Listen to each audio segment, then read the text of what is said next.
Okay. Well, okay. Well, I don't like these two together. You know, Aries just got this combination, and these two can indicate a codependent relationship. Now, I have a feeling that a lot of you guys are really looking at how to be more selfish in your life because you're tired of giving yourself up to people and always trying to be available to others, and they're not being available for you because your underlying energy is the Five of Cups. Underneath that, you have the King of Cups. Yeah. You give a lot of love, Taurus. You really do. And you have a lot of love and help, and you know, you do a lot of things for people. That's just kind of the things you guys do. When you're in love and you're friends with people, you guys end up giving a lot of yourselves. But it's like, who has been giving back? Who you kind of it's like y'all whipping out receipts on folks. That's what it looks like. You're whipping out receipts. Like the Five of Swords is like, okay, yeah. So how much have I done for you? the Empress and the Devil are like, yeah, okay, so yeah, I've been busting my ass, making sure that you're cool. What about me? Right? And I get that because the situation is like, you're not in a very stable place either. I feel like that you want to get to a very stable place, or you want to get to a place where, you know, you're in a higher place of commitment. You work very hard to get there, but you're trying to figure out whether or not it's worth it or not if you have to constantly take care of somebody. Because in the past here, you have the Hanged Man. This is talking about a place of limbo and stagnancy where you're kind of having to look within yourself to kind of figure out a situation or figure out some answers. The Hanged Man also talks about, gee whiz. It also talks about needing to kind of see something from a different angle. Like you've probably gotten something already, but you need to see it from a different angle. Just kind of get a better idea of what was going on. But you have that. And I feel like that sets you free. That surrendering to that perspective has set you free in a way. And I think it does open you up to new possibilities, open you up to a higher sense of commitment here, which is really nice. I like that. The Fool in the present. With the Empress, though, that means you possibly are taking a lot more care of yourself, though, because the Five of Swords and the Fool can also indicate talking about taking care of yourself. You guys are really focusing on the self, really start focusing on experiencing things, taking, you know, being open to new things, you know, taking a whole new you're taking a whole new approach to life when the Fool comes up. It's a new beginning. But then you have the Two of Swords in your future, which is really interesting to me since you guys already went through a situation where you had to surrender to its perspective. So now you guys are looking at your future, where you guys see your future as the Two of Swords. It's where you guys are feeling like you guys are stuck, or, you know, not necessarily stuck, but you feel like making a decision about something is going to be extremely difficult. And the reason why you feel that way, perhaps it has to do with this Four of Wands. Right? Like, it's like things have not been very stable lately, and you've been trying to get to some sort of stability. But it's like, with how you've been going about doing things, kind of just being solo and being you, it's kind of like, well, there's some old things, there's some things that I've been doing for a while, perhaps, which is this Devil card here that I see. How do I break this? How do I break the constant flow of things that people expect of me? And remember, we talked about this last week. Y'all were having some situations where you guys were like, I don't think I'm resonating with this sort of way of being anymore. I don't think I'm connecting with this old Taurus way of being, which is always being at other people's disposal. Like, that's what it looks like. Like, you don't know, because you're taking a lot more selfish approach. You're looking at what's missing. You're looking at what's not there. And you realize there's a lot of lack of support here because of how much you emphasize on taking care of yourself. And I think you guys want to put yourself in a little bit more of a vulnerable position. The Fool, the Empress. You want to be more receptive, and I think you want to have more fun and more creative energy. But at the same time, like, there's some sort of status quo that you've got going on here. Now, that status quo wouldn't come up with the Devil. The Devil's all taboo. The things that are not acceptable in society. But the thing is that you also have patterns and behaviors here too that are necessarily not very beneficial to yourself. Not saying that they're bad. right? There could be really good things, right? Like, for instance, like I said before, you guys are very helpful to people, but those habits may be putting yourself behind and letting other people succeed. And that may be the time that you're just realizing, like, well, is it worth me? Is it worth it doing this? Am I putting this Four of Wands situation that I want to get to on delay? Because I'm always compromising. I'm always giving up of myself. And that the Two of Swords is like, well, the Two of Swords, yeah, it's like, it's a hard decision to make regarding helping people, because you guys, deep inside, you love people. You love helping people. You love to give of yourself. But at the same time, you do love yourself a little bit more. Luckily, you luckily love yourself a lot more than you love helping other people. It's not a bad thing, by the way. It's good to have put yourself first. A lot of people in this world do not put themselves first. And that's the thing. We need, as people, to put ourselves first so that we don't feel like we need to do that for other people so we get validation. And I don't think you do it for validation's sake. I think you do it because you love people, you love helping people, but that's the way you do things. So right now, it's all about connecting with your true Taurus energy, being the Taurus energy of pleasure, of happiness, of abundance within for yourself, creating great things for yourself. But it has to do with kind of conquering these issues here, conquering these old patterns. Now, your goal, aim, ambition is the Moon. And the Moon does indicate here this is a time of confusion, of uncertainty, kind of trusting your intuition, kind of going with the flow. There's no right or wrong way to go with this Moon, because there's no way you can see anything really. Anyway, the only light that you get is from the Moon when it's full. But these two together kind of work hand in hand, because this is a fearless energy. You have no fear here, but this is tackling fears, the Moon. I'm going to go ahead and clarify that for you guys, though. Why is the Moon coming up as their goal, aim, ambition?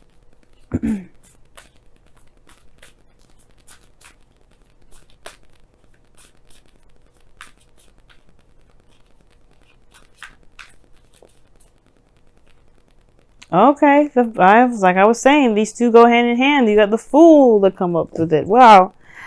Okay, I swear I shouldn't be so surprised every time I pull a tarot card and they kind of go and like pretty much confirm what I just say. But it's always nice. I don't know, but the Moon and the Moon and the Fool is conquering your fears, being fearless right now. Being fearless to go ahead and say, you know what, I'm gonna do this for me. I'm not doing this for anybody else. I'm doing this for me.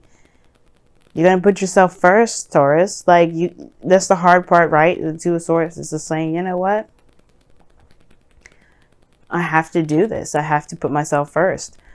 Let me see why you guys have the Two of Swords in your future, though. I already know why, but I just want to know what they come out with. Why is the Two of Swords in Taurus's future?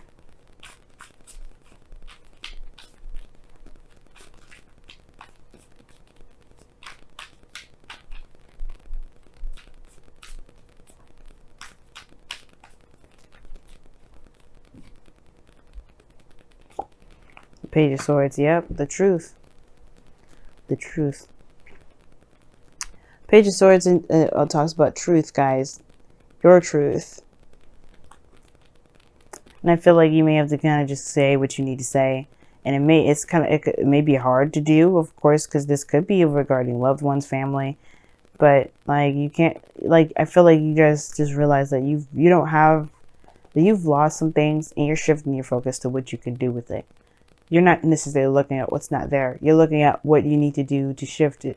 And the things that you may end up losing, shifting that. What is the sacrifices that you will have to make to get to this place of, where you can feel good about where you are.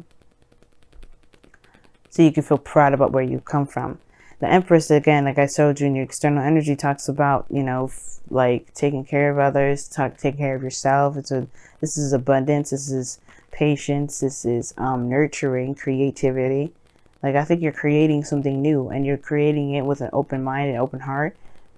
And you're going into it with an open mind. Like, most importantly, like, biggest thing open is your heart at the moment. Like, you guys are really going into something new, and you're trying to start something new, but you don't really want that baggage with you. Like, you have a small bag here that's around over your shoulder. You're not trying to carry the whole world with you. You're just trying to carry your belongings. You're not trying to take anybody necessarily with you. If they want to come, they can come with you, but they have to handle their own business. You're not looking to babysit nobody on this trip to this move, this happiness.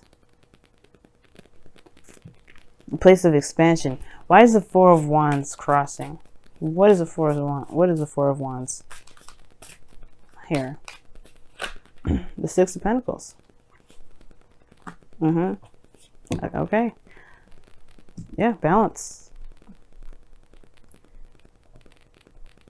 You want a stable place that has a solid give and take. You want to make sure that you're being compensated for the things that you're in. Like, you want to be in a relationship with someone, sure, but you don't want to be giving your ass off. Like, literally, you don't want to be doing so much that you're not getting anything back, or you feel like you're not getting anything back. So some of you guys may even be preferring the single life right now because you don't want to be giving up of yourself so much. Like, I don't think you have a problem with it. I don't think you have an issue with giving of yourself. That's not the thing. The thing is if what are you getting back? What are you sacrificing? Are you getting the support that you're giving someone else? I'm telling y'all whipping out the receipts. But your outcome is showing the devil here. And it's finding the power to overcome situations that you don't feel like you have a lot of power in. And it may be certain patterns, certain ways of being. You know what I mean? Like, you've been doing something for so long, people are used to it, but that doesn't mean that you can't change. That doesn't mean that you're not allowed to change. The circumstances around you are used to you being chained up. But does that mean you stay chained up? Hell no. Sure as hell doesn't. You are allowed to live the life that you want to live, Taurus. And if that means that you have to tell people to go and find their own way of doing something, pick up their own plate and put it in the sink and clean it, clean their own damn kitchen, find their own way to the fucking club if you want to hang out with me, that's fine. You know what I mean?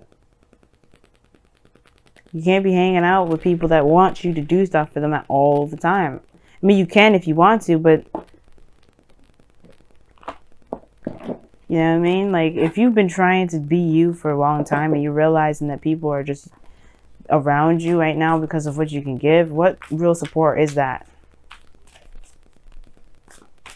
I get you, Taurus. You know, I get you. Let's go ahead and see what's going on in your oracle area of the week. See what the wisdom of the oracle has got to say. Oh, they got. Amen. Don't be doing stuff by yourself though either, Taurus. Okay. Now, the same message with Aries. Like, if you guys are just comfortable with doing stuff by yourself, you may just need to stop for a second and really look at what you're doing. Like, you don't have to do it out by yourself. You can ask people for help. I get that you've been helping other people out, and it's kind of like, you know, it's something that you like to do. But as a fixed sign, you know, like, you got a lot on your plate too. You're aware of a lot more responsibilities and a lot more of a structured thing than other signs. That's not a bad thing. But seriously, if you do need some help in your life, as much as love as you've been giving out to people, let them give us back to you. You know what I mean? I always say I don't usually tell people what to do. I've been telling people what to do a lot lately. And please forgive me for that, because I don't want to be the boss of your life. And I really want you guys to be more proud and more comfortable making decisions on your own. But seriously, a leg up is saying, like, stop helping people if they don't want to help you. Stop, you know, rejecting help because you think you can do it yourself. You can do it yourself. Nobody's saying you can't. When people offer your hand to you, it's totally not to say that you're incapable of doing it on your own. And I get the pride of wanting to do it by yourself, but should you do it by yourself? The Empress is pregnant. Do you think she should be gardening, lifting weights and shit? Hell no. She's probably still going to do it, but do you think she should be doing that? Think of yourself as a pregnant woman. Even if you're a man, think of yourself as a pregnant woman. Would you do things that you probably shouldn't do as a pregnant woman because you can do it? Probably not. And it's not because you're weak and you're vulnerable or anything like that. It's none of that.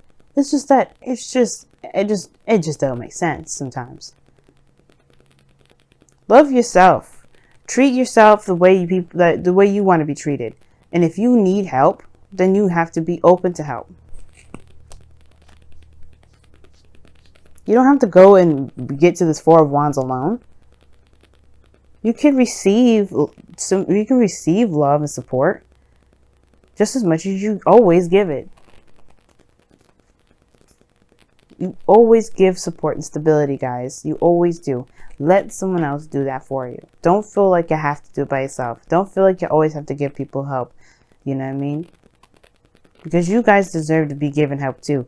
And that's one of those things too, is with the moon and the fool. It's like being vulnerable and putting yourself out there and being fearless. And being yourself, being you. Part of that is allowing people to help you out. And then consider your foundation from the whispers of love comes up here. The caption says, you are being asked to look at how committed you are to love. How committed are you to yourself?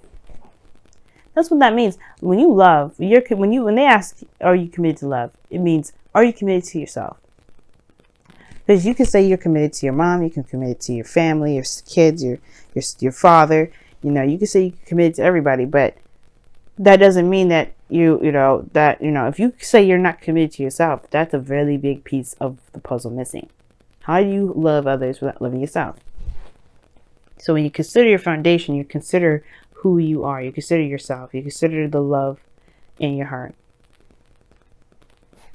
If you love yourself, and you always consider yourself, you will never feel like you're always having to. You won't feel like you're left out.